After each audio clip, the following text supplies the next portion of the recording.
Zaman dulu kalau kita transaksi nih, ini zaman dulu, tarik ke belakang zaman dulu banget, itu pakai barter. Kenapa? Ya karena nggak ada uang. Jadi kalau lo mau beli sapi, lo tukerin dengan roti lo misalnya. Lo mau beli beras, tukerin dengan kayu lo. Tapi itu ribet karena sulit untuk mengukur sebuah alat tukar yang pas dan adil untuk semua orang. Saat kita menukar kayu dengan kerbau, tidak semua orang mau kayu lo, nggak semua orang mau kebo lo. Dan gimana ngukurnya biar kebonya pas sama kayu lo? Nggak mungkin lo nukerin kebonya cuma kakinya doang, mati tuh kebo. Jadi susah buat mengukur pertukaran ekonomi dengan barter, sangat banyak kesulitannya. Akhirnya di seluruh dunia disepakatinlah bahwa emas dan perak merupakan barang yang berharga yang dijadikan sebagai currency. Currency ini artinya adalah alat tukar. Kenapa emas dan perak? Pertama, karena semua orang setuju emas dan perak itu merupakan barang yang berharga. Karena kalau kita ngomongin emas, emas ini merupakan zat yang tidak lekang oleh waktu, tidak bisa dihancurkan bahkan oleh api terpanas sekalipun. Emas bisa meleleh, bisa berubah bentuk, tapi emas tidak bisa dihilangkan dari bumi. Dan emas ini juga merupakan barang yang scarcity, yang langka, yang scarce gitu. Jadi ini merupakan alat yang tepat untuk dijadikan sebagai tempat menyimpan kekayaan lo. Dan kalau kita ngomongin tabel periodik kimia, kalau lo merupakan anak yang dulu sekolahnya nggak bolos gitu ya, ngelihat tabel periodik kimia, dari semua yang ada di sana, hanya emas dan perak yang memenuhi standar layak dijadikan sebagai alat penyimpan kekayaan. Kalau kita misalnya pakai H2O, pakai air, kan nggak mungkin. Air gampang hilang. Nggak mungkin alat penyimpan kekayaan lo itu gampang hilang kayak air.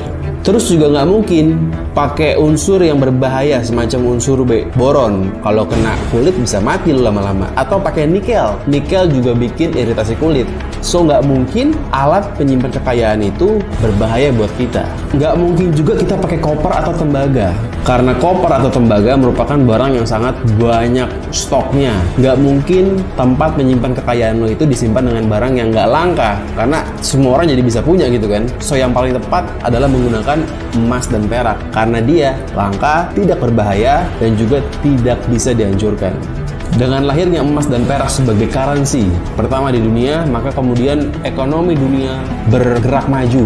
Karena proses pertukaran ekonomi, proses jual beli jadi semakin mudah. Semakin mudah proses jual beli, maka ekonomi dipastikan semakin maju. Maka dipastikan peradaban akan semakin maju. Terus kenapa bisa lahir tiba-tiba ada uang kertas? Kan sebenarnya emas perak sudah menjadi alat currency yang luar biasa nih. Itu terjadi karena emas dan perak ini berat. Jadi kalau kita mau kemana-mana, mau bawa emas perak untuk belanja di negeri lain, itu kadang-kadang menjadi sulit. Karena berat dan rawan dicuri, karena kita harus bawa banyak kan, kita harus bawa, kelihatannya kantongnya itu besar dan berat. Itulah kenapa kita dilahirkan sebuah teknologi baru namanya uang kertas. Karena kalau kita pakai uang kertas itu kan gampang. Datanglah sebuah ide brilian dari negeri Cina, dari dinasti Tang. Dia membuat sebuah yang namanya kertas IOU. Jadi ini merupakan sebuah uang kertas pertama di dunia nih, di Cina di zaman dinasti Tang. Kenapa? Karena ya negara Cina merupakan negara pertama yang menemukan kertas. So jadi memang masuk akal kalau mereka adalah negara pertama yang mempunyai uang kertas. Dan uang kertas di zaman dinasti Tang ini di-backingin dengan barang-barang di dalam toko-toko pemerintah.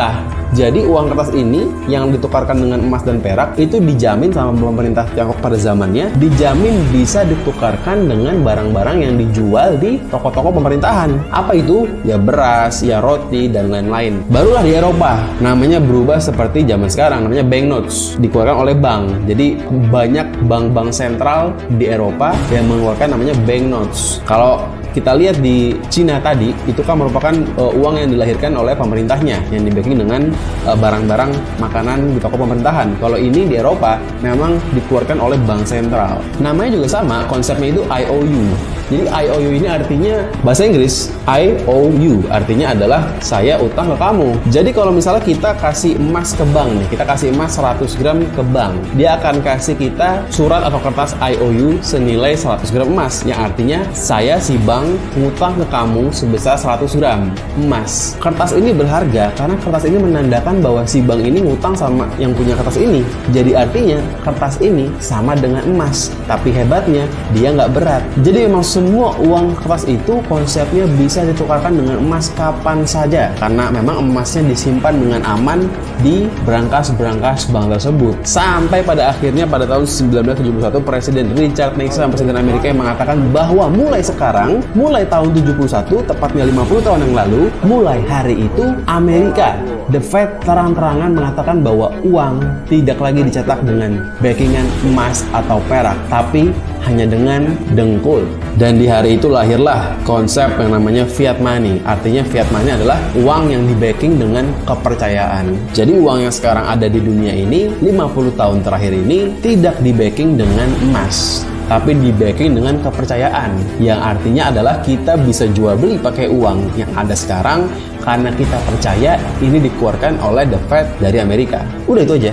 Nggak ada emas, nggak ada perak, hanya kepercayaan. Kenapa tiba-tiba pemerintah Amerika mengatakan bahwa sekarang udah nggak pakai backingan emas lagi nih? Kenapa tiba-tiba berubah menjadi fiat money? Kenapa? Karena pada waktu itu Amerika mulai terdesak oleh negara-negara lain yang mulai curiga. Sebenarnya Amerika ini cetak duit pakai apa sih? Kok mereka kaya banget gitu? Dan Amerika takut tiba-tiba semua negara-negara di dunia menukarkan dolarnya dengan emas, karena itu berbahaya. Jika terjadi semua negara menukarkan dolarnya dengan emas ke pemerintah Amerika bersamaan, pasti Amerika akan kolaps. Kenapa? Karena emasnya nggak akan cukup, karena memang duit yang dicetak tidak sebanyak emas yang ada. Jadi memang mencetakkan uang modal dengkul ini tidak dilakukan sejak tahun 71, memang sejak lama, cuman baru ngaku di tahun 71. Kenapa negara-negara lain mau menyimpan kekayaan dengan US dollar? Karena memang zaman itu sudah masuk ke Pax Americana. Memang saat itu dolar sudah menjadi mata uang dunia. Memang saat itu dikatakan bahwa dolar setara dengan emas. Itu kenapa semua orang di dunia,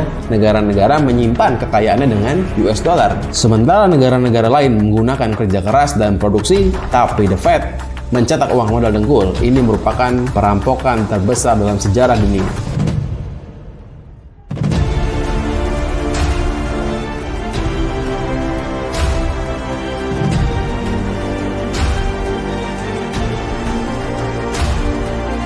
Masih banyak topik yang akan kita bahas. Silakan subscribe channel kami agar kita bisa lebih dekat dan bersama membahas berbagai topik menarik lainnya. Like bila Anda suka dan unlike saja bila Anda tidak suka dengan video seperti ini. Terima kasih telah menonton dan sampai jumpa.